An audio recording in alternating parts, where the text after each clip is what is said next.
سلام و عرض ادب خدمت همه دوستان و هموطنان و عزیزای گلمون. من این کلیپ رو بیشتر به خاطر مردم عزیزم که برام مهمن ساختم. بنده یک شهروند عادی هستم و با پیش از تخیلات و حرفای شنیده‌ای که شنیده‌ام فقط تو میوه‌جات ها این میوه یعنی گوجه فرنگی، گوجه‌ای که رو زمین کش میشن، نه گوجه‌ای که بالا مثل درختی ان.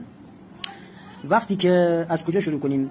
از یه میوه ساده میگن فلانی با یه چیز ساده خورده فوت شده یا مثلا به مرگ طبیعی مرده، در صورتی که متوجه نمیشن که فقط یک گوجه میتونه در شاید هر میلیون یک نفر اتفاق بیفته، ولی همون 1 میلیون یک نفر هم اگه بتونن اینو رعایت کنن چرا اتفاق ناگوار بیفته.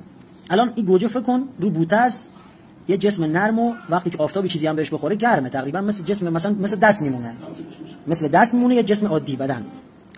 مار وقتی از بغلش رد میشه احساس ترس میکنه، خب ناخودآگاهه، غریزه شکاره، نیشش خودشو فرو میکنه داخل این گوجه. خب چطور باید بفهمیم که یک مار یک گوجه رو نیش زده؟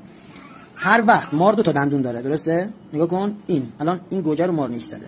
الان من گوشیم کیفیتش زیاد خوب نیست، این یکیشون، اینم یکیشون، دقیقاً 2 سوراخ که حالت سفید میشن. توجه کنید، این پاک کنم آب، این یه دونه، اینم یه دونه. این گوجه کوچیک‌تره، مثلا شاید مثلا تو وقتی که نصف این بوده نیش خورده دیگه، وقتی که بزرگ میشه نیشا هم فاصله میگیرن، خیلی فرق میکنه. من با چاقو اینم بریدم، الان نگاه کردم، یعنی پیرو نیش حداقل 2 الی 3 میل رفته پایین. یعنی چی؟ یعنی رفته پایین، جای نیش هست و این